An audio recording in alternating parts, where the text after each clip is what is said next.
Nous voyons dans le Seigneur Jésus au tombeau de Lazare comment l'Esprit travaille en maître, dominant les armées du mal. Jésus frémit dans son esprit. Jean 11, 33. Frémir ici est l'expression de la douleur profonde,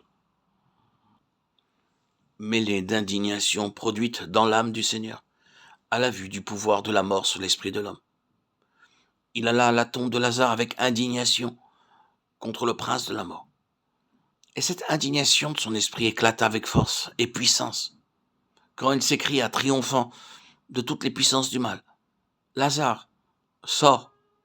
Si votre esprit a été vraiment libéré des liens de l'âme et uni au Seigneur, et si vous connaissez la vie dans l'esprit, vous comprendrez dans quelle attitude Jésus s'approcha de ce tombeau.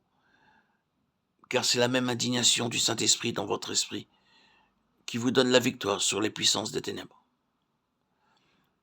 Il y a quelque chose dans votre esprit à l'instant où vous percevez l'œuvre du diable qui éclate, avec une indignation qui ne vient ni de votre chair, ni de votre intelligence, ni de votre vie de l'âme.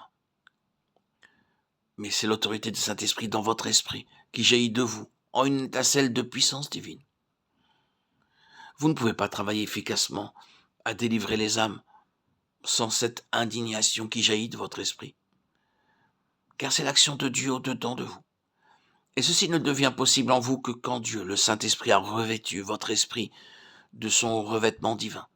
Alors, un certain mouvement profond se produira au centre même de votre être, éclatera dès que vous verrez l'œuvre du diable s'opposer à vous. Une grande puissance n'est pas toujours une grande influence, mais c'est quelque chose qui se ressent et qui dit en nous avec une autorité tranquille.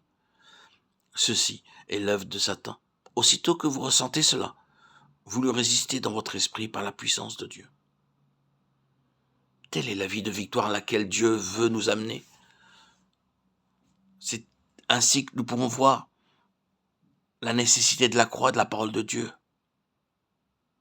laquelle aussi opère en nous qui croyons. 1 Thessaloniciens 2,13. D'un côté, nous regardons au calvaire comme étant la base de toute l'œuvre de Dieu en nous. Et de l'autre côté, nous voyons comment la parole de Dieu doit agir continuellement en nous. Voulez-vous laisser la parole de Dieu pénétrer en vous jusqu'à la division de l'âme et de l'esprit? Il y aurait beaucoup à dire sur la marche selon l'esprit. Il y a cet esprit doux et paisible, 1 Pierre 3,4. Puis il faut apprendre à ne pas agir sans être en coopération avec le Saint-Esprit. Vous pouvez discerner instantanément quand vous parlez par votre intelligence, par vos facultés mentales, et non dans l'esprit. Bien des gens tiennent de superbes réunions bibliques, mais elles sont mortes, à moins d'être vivifiées par la puissance de cet esprit, agissant dans votre esprit. Vous pouvez écouter les appels les plus chaleureux, les vérités les plus belles, toutes vraies, mais impuissantes.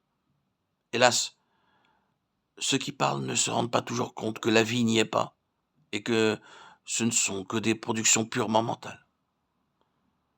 Il vous est possible d'expliquer la Bible de telle façon que vous n'exposiez qu'une suite de vérités mortes, parce qu'elles viennent uniquement de votre lumière intellectuelle.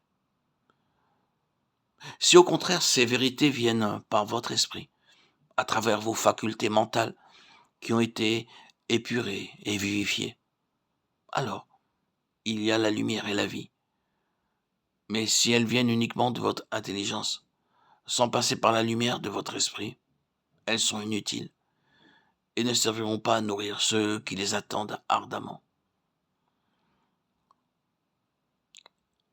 Enfin, en terminant, rappelez-vous que ce n'est que par l'expérience personnelle que vous réaliserez la vérité. Car les théories sont vaines, quelque vraies qu'elles puissent être.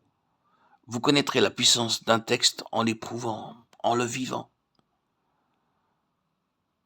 Vous ne comprendrez ce que nous venons de dire sur la différence entre l'âme et l'esprit qu'en l'expérimentant.